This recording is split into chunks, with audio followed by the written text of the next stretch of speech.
Good morning, everyone, and welcome to How to Integrate Veterans into the Workforce, a dialogue with veterans and industry experts. I'm Chris Woods. This is an event presented by Aliro, the company that I work for. We're excited to have some great guests for you today. We have Congressman Bergman as our keynote speaker. I'll introduce him soon. We have a panel of Lanique McIntyre, Patricia Cooper, and Barrett Bogue. I'll introduce them now. And without further ado, Patty Cooper, it works for CoreCivic. She is a 20-year Air Force veteran. Her husband also served. He was in the Navy, and she is now leading military recruiting for CoreCivic. We have Lanique McIntyre. She is the Chief of Staff for Care First, which is Blue Cross Blue Shield for the Mid-Atlantic region.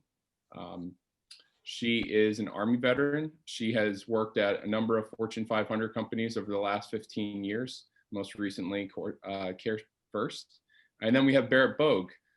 He is the president and founder of Evocati. He is a Marine Corps veteran, and he is really known for the education aspect of his work within both for the GI Bill and within the VA and a number of things within the veteran community. We will have closing remarks from Evan Guzman, so I'll introduce him right now. So Evan Guzman is our Chief Veteran Advocate. He is known in the military space for starting the Veteran Affairs program at the military hiring program, I should say, for Verizon. He built that from the ground up to become the #1 ranked military hiring program per the ranking authority of GI Jobs. He is also a colleague of ours here at Aliro, and he's been in the military connected community for a number of years, doing a lot of different things. Some folks that are on this call today might know of Veterati. That is a mentorship program for the military connected community. Looks like we have Congressman Bergman. Congressman Bergman, nice to have you this morning. I'll do a quick introduction and turn it over to you, sir. Great, thanks. Congressman Bergman, Congressman Bergman, just election, 1st District, Michigan. He'll be serving his 3rd term, I believe. He's a retired Marine Corps Lieutenant General. He was an aviator. He's also been a businessman for a number of years.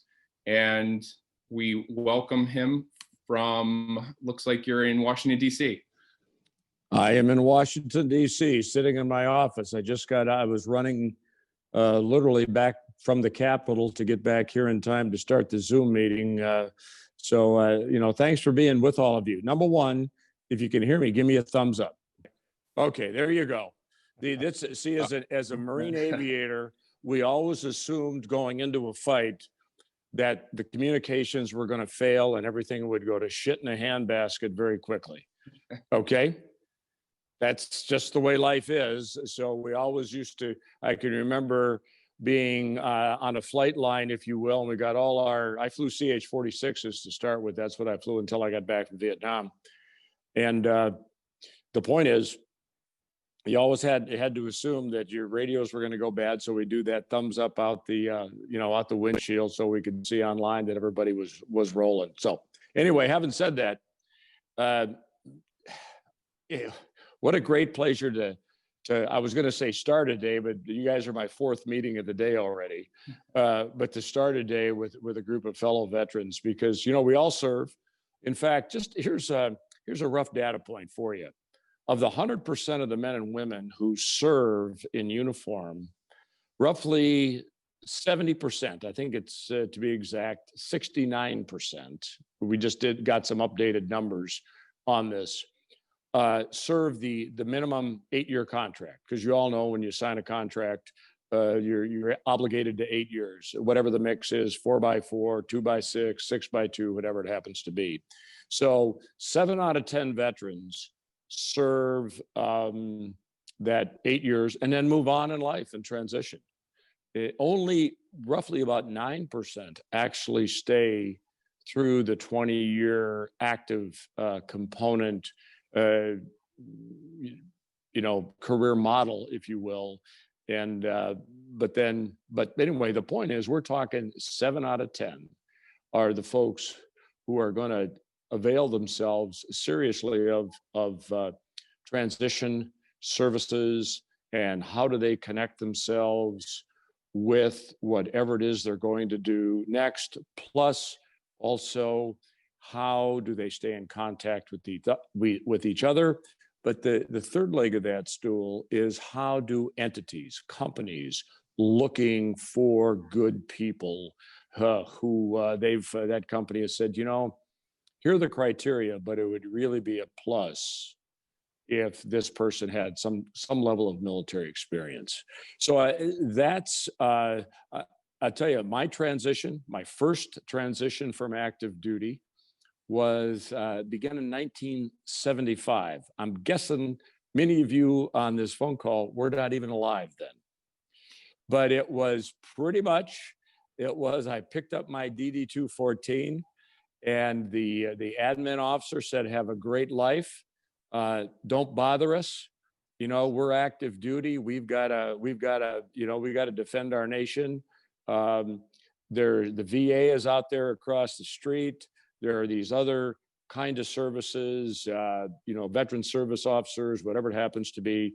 Go forth and have a great life. That's kind of what it was back then. Well, that's not the same now, and for all the right reasons. But the advantages that you all have now in the digital world, where you've got everything from your chat rooms amongst your peers and with others, to all the if you will, the data and information that companies can put out there for you all to consider. It's been amazing. Put it in perspective. Our oldest grandsons are now in college, and as I watch them go through their experience, their transition from high school to college, they decided to go that route. We have another grandson who I believe is going to go right from high school into the military, but we'll see here in another 2 years. That seems to be the track that he's motivated to do. But how you all are able to connect with one another, whether it be through the industry. Again, as I'm probably repeating myself here, which means I probably should quit talking. But the idea is that you have tools that weren't available a long time ago when I transitioned. But I'm staying in touch with what's being used by you all today through my grandchildren and other young veterans that have chosen to share with me their stories. So I guess what I would say to you from my perspective, as number one who's gone through the transition, quite honestly, more than once, because of my 40 years, it was 7 years active duty, transitioned, spent a lot of time in the Guard Reserve, actually led and mentored other, in my case, mostly young Marines or sailors who had transitioned and joined a reserve unit and were looking, they were still looking to find their way. They missed their military service, but they didn't miss it full time. That's a perfect time. By the way, this is one tidbit of advice for you all. If you really enjoy the military, but for whatever reason you decide to leave, and let's say that for the sake of discussion here that you're married, and one day after you've left the military, and your spouse says to you over breakfast, "Why are you being such a jerk?" Just look them straight in the eye and say, "Well, I miss the military, but I don't miss it full time." That is a prime time for you to consider some type of reserve or guard service, so you can basically do what you want to do in your civilian life, but also affiliate with some guard or reserve unit. And one of the unknowns for most people to that is the number of connections, not only friends and people of common interests, but of the business connections that you make. And that's why, again, the transition services that you have available to you today. Good word spreads. The only thing that spreads faster than good word is bad word, because there's something on the inside of us that loves a good rumor, even if it's not true. So don't get caught up in the rumors. But the idea is, thank you for being involved in this call. Thank you for taking advantage on all counts, whether you're the employer, the prospective employee, the family, however it's shaped up. Services like you have available to you today are, I wish that I'd had them available to me a long time ago. But again, they weren't. But so I did the best I could. Make the best of what you have available to you today. Thank you for your service. Thank you for stepping up. And I'll just close by saying one thing. You have people in your life that did not serve in the military. Do everything you can, especially with the younger folks, to share your stories about what it was like for you and what a positive experience it was for you most of the time. We all have those days where it's not so positive. Got that. Welcome to life. But the point is, share your story. Start sharing it now. Be proud of who you are, what you did, and be proud to be a veteran, and be proud to be a citizen, and someone who has defended, our way of life and our country, and defends our flag every day. So thank you very much. Great to be with you. God bless you all, and look forward to hearing of your success. Thank you so much, Congressman, for your comments. I think it's a great way to kick things off. So in light of the discussion of transitioning out of the military, I'd open this up to the panel. Lanique, then Patty, then Barrett. Before you transitioned out of the military, what were the biggest concerns that you had? So that's my question to ask. I'm sorry. This is to the panel now. Oh, good, good. So I'm done. Yeah, you're off the hook, Congressman. Well, no, that's good, because now I'm gonna transition to my next meeting. Okay, that's how it works here. Thank you all. Have a great day out here. We do appreciate it. Thank you so much, Congressman.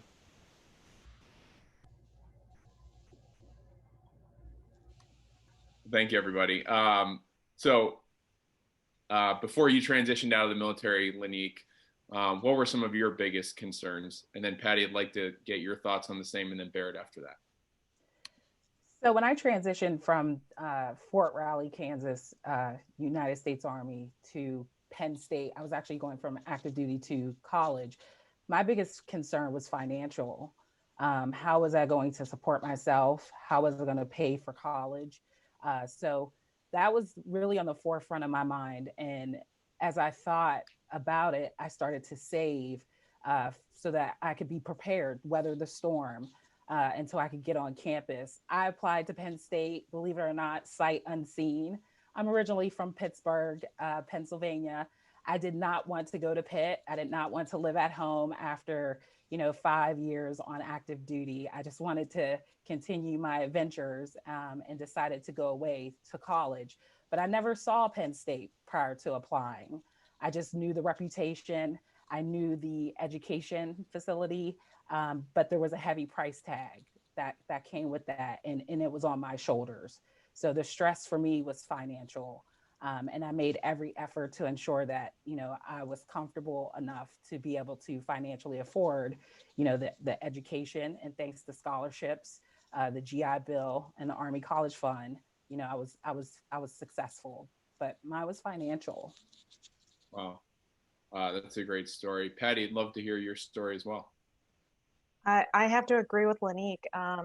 Financial stress was one of our biggest stressors.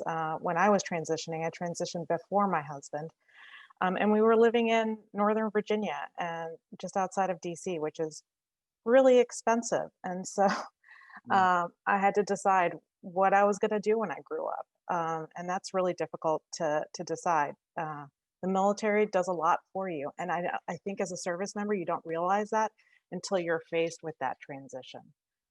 So deciding whether I wanted to try to jump into government work, or how to translate my skills into the private sector.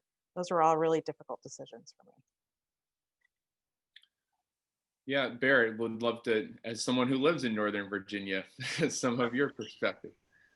Yeah, Chris, I appreciate it. And my thanks to Aliro for hosting this event, and my gratitude to joining some outstanding panelists today. So I think Congressman Berman really described it best, that transition is not a one-time event for any of us. It's a journey. And so you're going to have starts and stops and along the way. So it's best not to really consider it a single moment in time, but really a journey line. And for me, my transition out of the military took place in parallel to when I was graduating with a master's degree from the University of Tennessee, Knoxville. So my biggest concern was finding meaningful employment. And I got to be honest with you all, I totally underestimated how long it would take to find a job. And you know, for those watching, this would have been 2007. So pre-pandemic, and it still took me a half a year to find a full-time role at the Department of Veterans Affairs through the Presidential Management Fellows Program. So my biggest concern was finding meaningful employment, and I underestimated how long that would take. So I would echo what the panelists have said, though. Your time and service in the military does provide some incredible transferable skill sets that the job market really needs right now. Thanks, Chris. Yeah, fantastic answers to everyone on the panel. The next question is for you, Patty. You're the one that's transitioned most recently. So what types of resources did you utilize during your transition, and how effectively were they? Thanks, Chris. I first of all, I went through the TAP program, and as many of you know, through the TAP program, those are wonderful resources that you get. But they didn't quite sink in because I went through the TAP program about a year before I transitioned. So I relied heavily on veteran service organizations to help me build my resume a little bit better, help navigate the VA benefits, and help me understand all the benefits that I actually could access that I didn't think I could. TAP does a great job, but you have some misconceptions and some assumptions that you make as a service member that you're not eligible for certain things and that you actually are. And so kudos to those veteran service organizations, those nonprofits that are out there helping us, because they did a wonderful job helping me navigate that mysterious process of transitioning. Yeah, there's definitely a lot of misconceptions along the way, and TAP is definitely a great start, though. So I definitely would like to hear from Lanique and Barrett to get some additional perspective on that. What are some of the other resources that folks should be aware of in transitioning? First Lanique, then Barrett. Thanks. Sure. I could speak from, transitioning from, active duty to, college. It's very fortunate when you go from, a structured, I'm going to say structured atmosphere like the military, and then go to another structured environment such as university. They have a wealth of resources and tools available, and you can definitely leverage your career services, your RAs, if you are staying in a dorm. There are counselors there, whether departmental or, your specific major that you're going after. There's so many resources that are available on a college campus to assist you with your transitioning that I didn't even know existed until I got to Penn State and started, asking basic questions. So I definitely would advise, if there's anyone out there like me who is going from, active duty to college, don't be overwhelmed, don't be intimidated. and you may feel like you're the first, but there are several who came before you who took the path. So just reach out and they'll get you connected to the right folks, so that this journey doesn't have to be chaotic. It can be very streamlined, clear, and allow you to hit whatever your goals and objectives are. But there's a lot of great resources at your local university or even your community colleges to support that transition. Fantastic. Barrett, anything you'd like to add to that?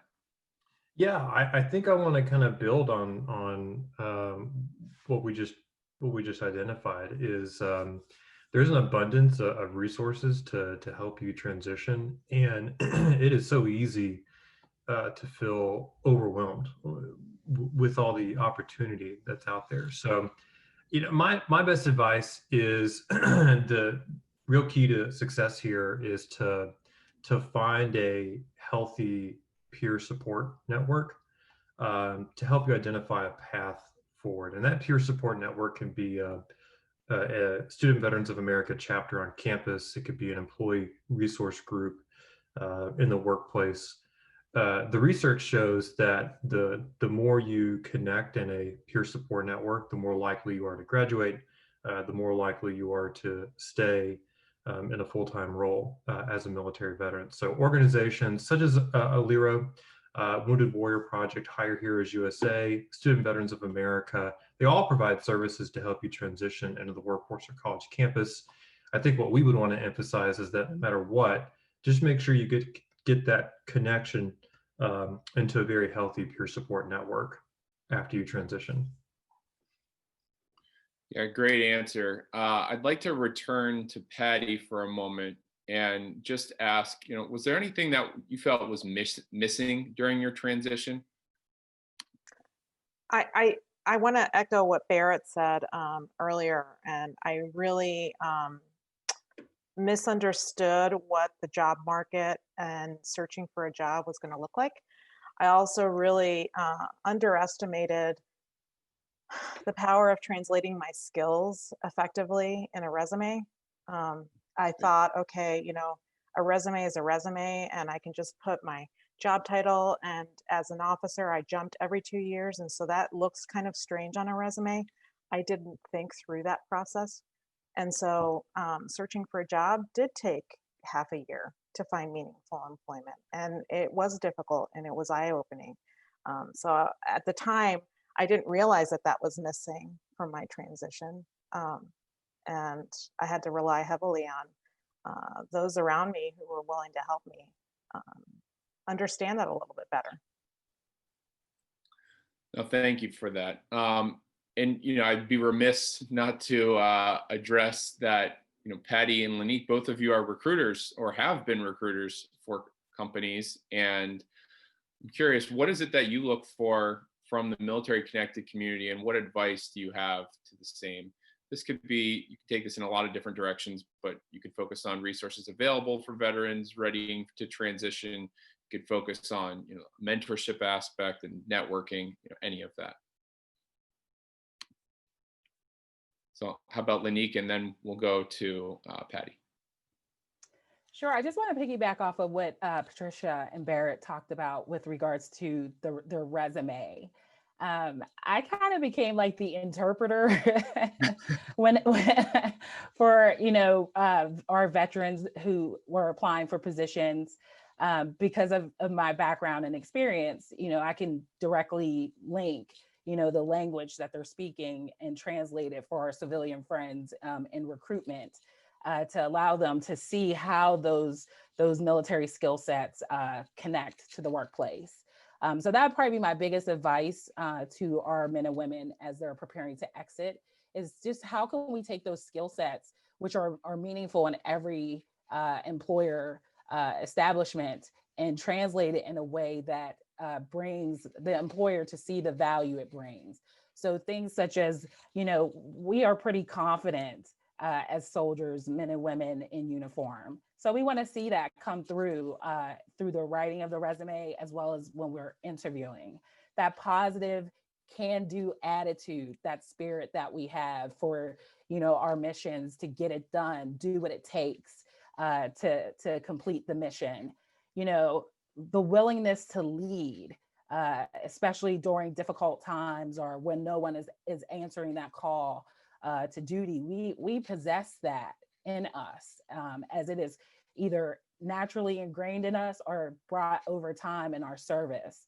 Being inquisitive, you know, it's all those skill sets that we instinctually do as veterans, soldiers, sailors, and we just have to be able to interpret those for, you know, the employer to see that, you know, we do have skills that can be leveraged and brought to the forefront.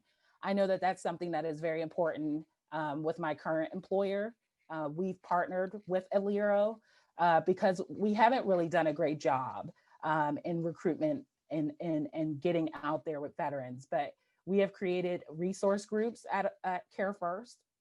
We started with our military vets resource group, in which I am a chair of, one of the co-chairs of, and we partnered with Aliro to change the tide and direction for Care First with regards to hiring our men and women who have served our great nation.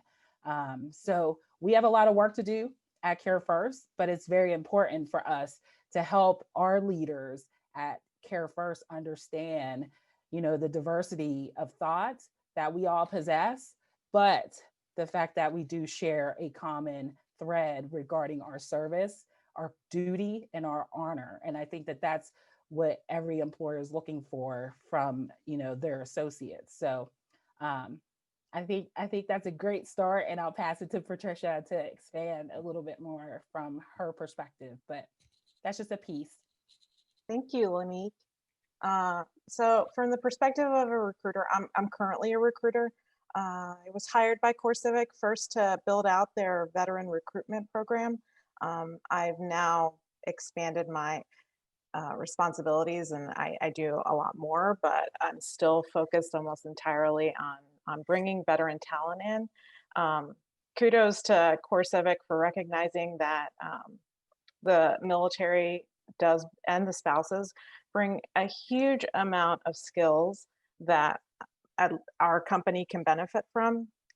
What I'm finding when I'm doing my searches is that the resume that is well thought out and puts their skills up front are the ones that are jumping to the top of the hiring manager's decision-making process. So if you can translate your skills effectively at the very top, that's going to help you kind of jump ahead, especially if you've got 150 applicants for a job.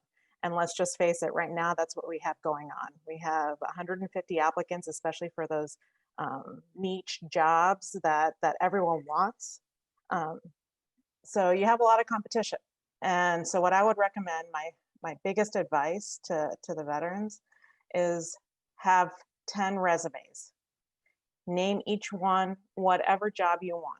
So I was in human resources for 20 years in the military, and I did a lot of different things.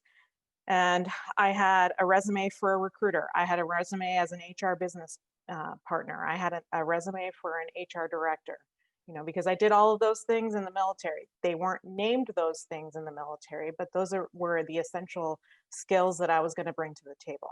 And I had resumes that demonstrated the skills that I had acquired in the military and that were very specific to that job. If you can demonstrate a value proposition for the company that you're trying to get hired for, that resonates. That is huge. The company is not looking to the past. They're looking to hire someone who's going to help them take the next step. So you have to have a resume that can demonstrate that. That's a phenomenal answer. So thorough, both you, Lanique, and you, Patty.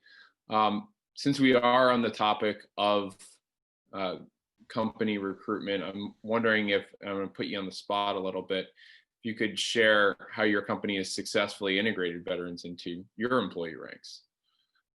Maybe we'll start with, looks like Patty, you're ready to answer that. Well, we'll start with you and then go to Lanique. So we have 13,000 employees at CoreCivic. Roughly 2,500 are veterans that have self-identified we probably have more. And unfortunately, you know, that identification is self-identification. And I would advocate that, you know, veterans need to be proud of their service, and that they should identify so that the different resource groups within a company can give them everything that they need to that they have to offer. We have a veterans task force at Core Civic, and we try to get information out and resources out to those veterans. But if they don't self-identify, and especially if they're Guard and Reserve, they should identify, because if they're still actively serving, they have benefits. That's what we're focused on at Core Civic, is trying to build that out. That's fantastic. Lanique, how about you? No, I would piggyback the same. What Patricia is speaking is the same that we experience at Care First. That's why we reached out to Aliro for some assistance. Our population, our veteran population that has self-identified at Care First is 2%. I've worked for, as you mentioned in my bio, for, you know, employers who have had upwards to 15, 20% of its population being veterans. So this is very foreign soil for me to be, you know, at an employer that has 2% self-ID'd veterans. We do try quarterly to raise that and remind our associates who may be veterans who haven't self-identified the importance of self-identifying, so that our resource group, as you heard me state earlier, our military vets resource group, we can link with them, as well as provide them mentorships and, you know, other various tools that can help them transition. But we also want to begin to do some outreach for our men and women who are about to exit. You know, we are very blessed to be in the DMV area. We have a lot of military installations nearby. I'm actually a rock throw from Fort Meade. That's where my home is, right down the road. And we should be working closely with our military bases that flank us, with Aberdeen being to our north and Fort Meade being to our south from Care First headquarters in Canton, Baltimore. So we have a lot of work to do, and a lot of outreach that we need to do, but we have made available and are working to continue to make available resources to our veterans as they transition to Care First, if they're coming from active duty, so that they can transition appropriately. And just like in my past life, I'm kind of that person within HR who a lot of folks go to translate, like I said, LESs. I've had to do that to translate for our employees who have had to be deployed, and helped with getting them to be able to deploy. We had an officer who deployed for a year, and I was not his HR representative, but it was pulled in because of my background to assist in his transition from workplace to deployment and back. And it was my pleasure to do so. So my service may have transitioned, but I'm still here to help our men and women. Chris, can I add something? Thank you so much. Yeah, please. Please. So a lot of employers are going to give credit for military service. For instance, Core Civic, we're a corrections company. We give criminal justice credit on a year-for-year basis for time served, and that means that you don't have to jump into the entry-level positions, that you can try to vie for higher level positions. So helping identify your service goes a long way to helping advancement in your own career. So that's an important thing that our company does, and I'm sure other companies do the same thing. No, it's a fantastic point. That's definitely something that we've seen in the industry for sure. Before we move to the participants' questions, I would like to just get one other perspective. I, like you, Patricia and Lanique, have been a military spouse as well. And I've seen my military spouse, my wife, go through a transition. I had served first, and then she served. Like for you to share your own story of what you saw in your spouse going through the transition, and you don't have to compare it to your own experience, but would love to get some color on that perspective as a military spouse watching your spouse go through that transition, and maybe what that was like for them. We'll start with Lanique, and then we'll go to Patty. Sure. I was pretty fortunate. My husband, when I met my husband, he was already late in his service. I want to say he was around that 18-year mark. My husband did 23 years in the U.S. Air Force. So we kind of got that brother-sister thing going. But he was already deep into his 8 years of service. He was in the Air National Guard. His mission changed from being an airplane mechanic to going into the intel squadron. We had to deal with the deployment for him to get the necessary training for this new skill set. So I was very fortunate. He was already working full-time for Northrop Grumman, which is who he works for. He does supply chain for them.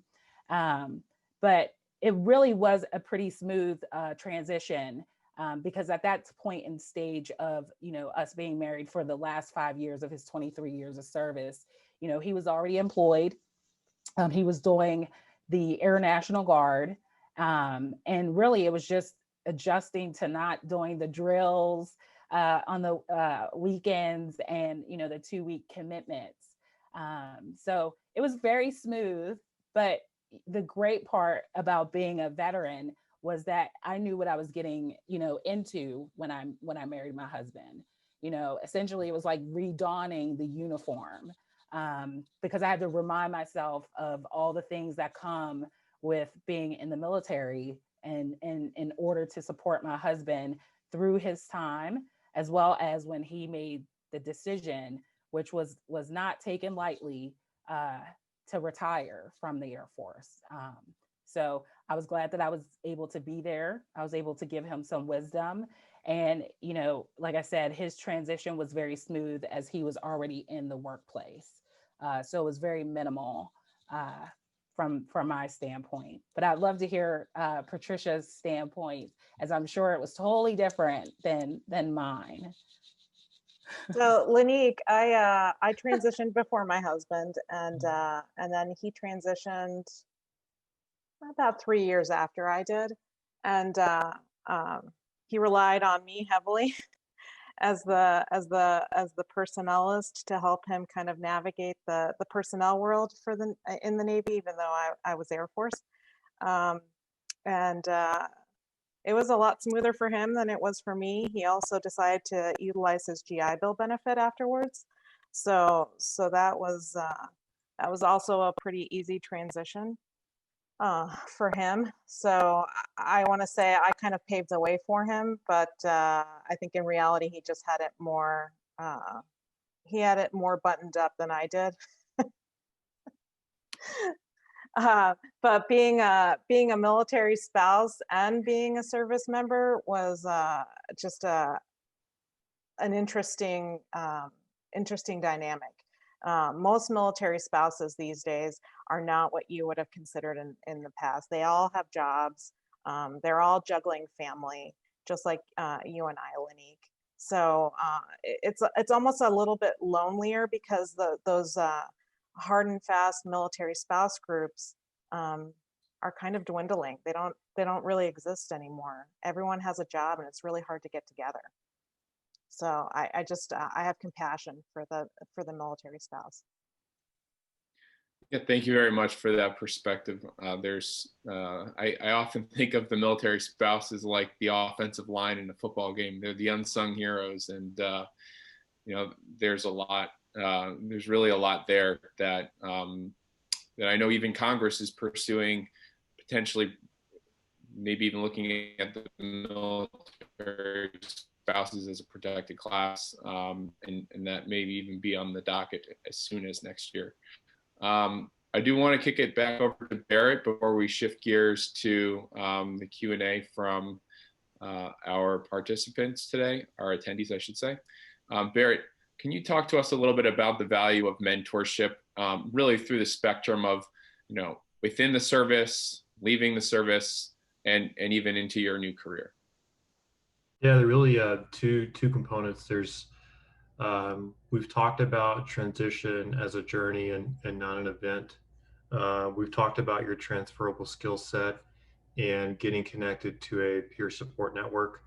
The other elements that are going to be critical to your success in transitioning are going to be your ability to network and the role that mentoring plays in your success after service.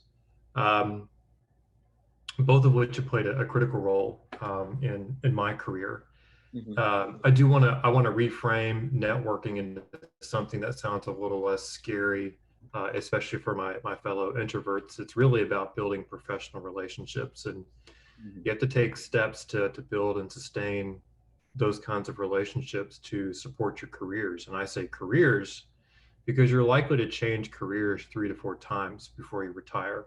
I'm on my 3rd career change as an entrepreneur, and it would not have been possible without the time spent investing in my fellow coworkers and then also being mentored by some really tremendous leaders. There's a great service out there called Veterati that connects service members and veterans with other veterans in the professional workforce. I can tell you without the benefit of establishing those professional working relationships and mentoring, 20-year-old Barrett would not have been able to do what 40-year-old Barrett is doing today as an entrepreneur. So I tell you what, if you're watching right now and you'd like to learn a little bit more and you'd like to talk with me and you'd like to network and be mentored, I'm just going to put in my LinkedIn profile, shoot me a link to connect, and I'd be more than happy to talk with anybody who's transitioning out of the military right now and talk to you about my own experience as well. So networking, mentoring, they go hand in hand as far as your successful transition from the military goes. So great question, Chris. Thank you. Thank you. Fantastic answer. So we'll move into the Q&A from the audience. We do have a few questions. Start with, I'll just kind of go in order here. What can employers do to help transitioning service members and theirs? Are there some resources that are more useful and meaningful than others? I'll open this to anybody on the panel who would like to answer. Do you want to start, Barrett? Yeah, I'll just talk about what I've seen from some of the partners that we have at Evocati. Lanique and Patty can really talk about the support that's offered to veterans who work at a company. But one idea that I've seen work is having veterans come on board as part-time interns at your company to really learn and get exposure to your company culture, to gain the professional skill set necessary to succeed full time. But it also allows the veteran or the spouse to focus on their family, to focus on earning a degree, etc. So if you're watching this and you want to recruit and attract more military veterans to your company, consider starting like an internship program. I've seen that be done really successfully in this space. Thanks, Chris. Yeah, thank you. Lanique or Patty, feel free. Is there anything you'd like to add to that? We do have other questions, so. Okay, well, we had another from someone in the audience asking, are there any outside of the box ideas of how to solve and overcome these gaps? The gaps being things that you underestimated during the transition. Was there anything that you any out of the box ideas to how to solve and overcome those gaps? And is it possible to be civilian ready on day one before you exit the military? I So, think it. Go ahead, Patricia. I'll no, let go you. ahead. No, I was going to say, I think you can be somewhat ready when you exit out. It depends on if you know where you want to go, what do you want to do. If you've already started linking up, networking, like Barrett stated, there's a lot of things that you could do. The one thing I just want to say from my perspective, when I transitioned, I think I was so afraid of the unknowns and being caught flat-footed that I put more angst into the situation because I didn't know what I didn't know. And I think that that's going to be the case for a lot of us. You know, some of us have family members who may be professionals. Some of us may be the first professional, leaving or entering, a professional establishment. Such as I was the first one in my family to go to college, immediate family to go to college. So I didn't know what to expect. I didn't have someone who could tell me, don't worry, you're going to a reputable university who has these resources available. So that fear of the unknown really made me, prepare and think of ways to set myself up for success. And I think as long as you're taking that proactive stance, one, knowing where you want to go after you exit the military, what state, are you going to go back to your home state, or are you going to another state, and then start looking for, a role, or if you have a mentor, having them look at that resume, as Patricia stated, and making sure that your resume allows you to get to the top of the pile. But it all depends on, if you have those things buttoned up, and you start thinking about your transition, before, 2 minutes before it happens. So I think it's all preparation, because there's so much resources, even compared to when I exited active duty in 1998. I did the National Guard afterwards, but I actually left active duty in 1998. And I can say since 1998, there has been a wealth of new resources that are available that was not when I exited service. So I think it's all about being prepared, doing your research and your homework. You can never start too early, but I definitely say within that 12 month, standpoint, that you start thinking of all of those things, and it'll definitely allow you to be civilian ready if you start early. Go ahead, Patricia.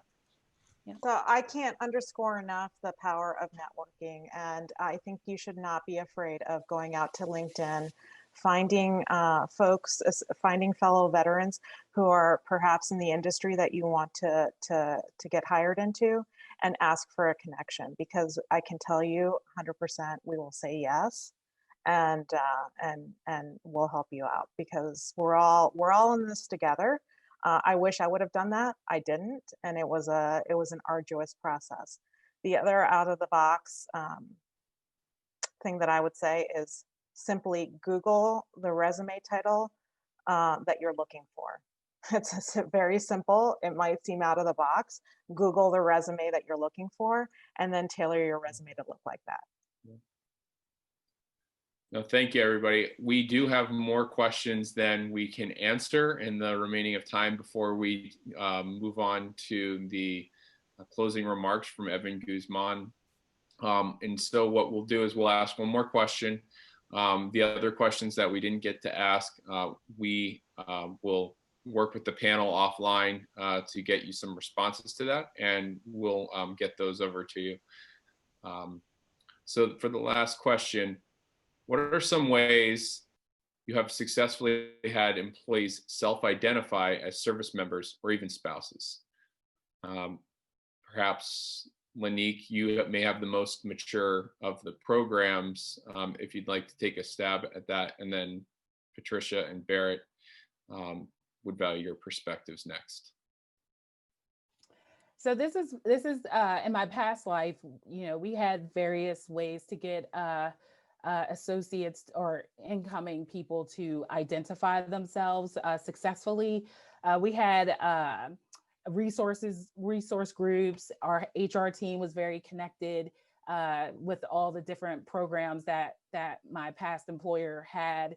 And they made sure when we were recruiting to highlight or emphasize those. And then when the associate joined, they automatically made them a part, as part of their profile, a part of the resource group.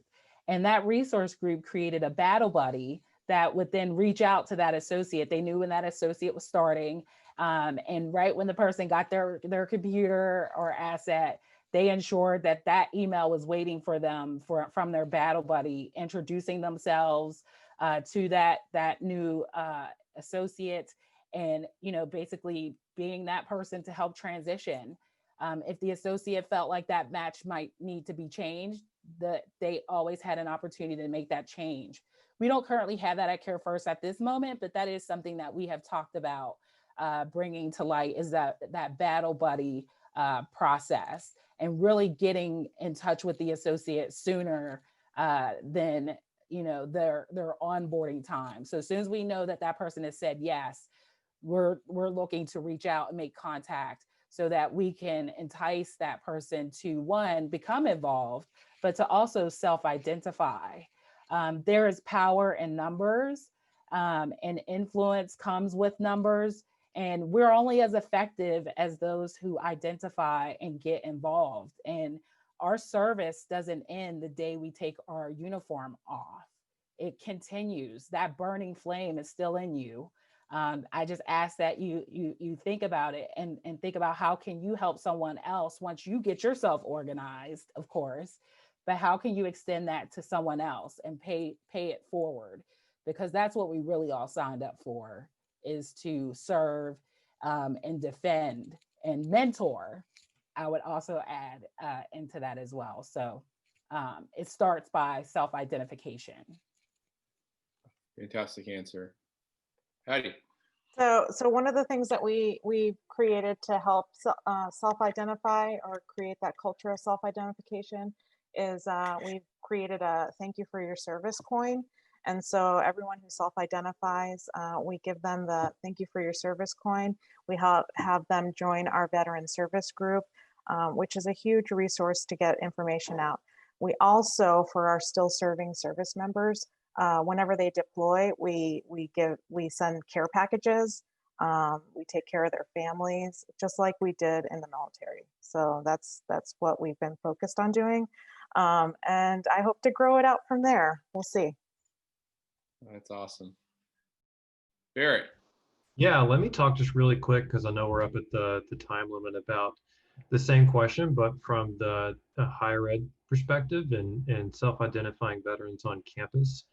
Some of the things that we see and we know that work is, number one, if you have a single point of contact on campus who deals with supporting the military veteran community, getting that person out there at the point that the prospective student veteran applies or enrolls in classes online. Again, connecting him or her to that peer support network is really key. Second is when you have in person, or when we're going to get back to having in-person student orientation, take a moment to ask and identify if they're a veteran, and have a separate session talking about, have a separate session with all of the student veterans or military connected students who are going to be attending classes on campus or with your institution, and talk about overcoming some of the barriers to success in higher education. And those barriers all deal with being an adult learner, working part-time or full-time, having a family, paying for college with the GI Bill, et cetera. So those are just some ways that we've really seen institutions of higher education integrate military connected students on campus before they enroll in class. So great question, Chris. I appreciate it. Well, thank you to the person in the audience who asked that question. We'll now turn over to Evan Guzman, who, as I said earlier, is our Chief Veteran Advocate here at Aliro. He's been quite active in the military connected community for a number of years. Evan, if you'd like to show you, there he is, wearing the green shirt and the green lapel. That's great. Pocket square. Yeah, pocket square. Thank you. Thank you. Yeah, we'll turn it over to you for closing remarks, and we appreciate it. Thanks. Yeah, no problem. So listen, guys, you guys shared some really great sound bites that I've captured. And first of all, thank you on behalf of myself, as well as Bob Archibald, the CEO, and our COO, Sid Berry. We do appreciate your commitment to being here and sharing your insights. And it's interesting because while I am younger than Congressman Bergman, I'm older than probably all of you. And so I'm at that area where I've assessed sort of transition then and transition now. And what's interesting about what Congressman Bergman said was, back then it was like, good luck. Now there's a little bit more in play. And he was referencing some of the resources that you have today to help you with your transition. But even with those resources, it's still a difficult transition overall. And this is one of the reasons why I've always focused on, and Patty, I think, said it the best, is, you had to leverage the people around you, right? And that is true. And I've always said that the best resource our military connected community has are the people around them, and people, because they're the ones that are going to make the intros. They're the ones that know others, that can introduce you to resources. And reason why I've supported Veterati and Aliro is because these are wonderful platforms that help empower and energize the people around you, whether it's through a conversation or for looking out for me by referring me to different job opportunities that I probably wouldn't have seen otherwise. Now, what's interesting is transition from the military to college poses even more challenges, because now you're transitioning in a different way. So you kind of emphasize what that can be like for others. And then for others that I've known, transition was easy because they were lucky, because maybe they knew someone or their family was well off where they can just start, building the business.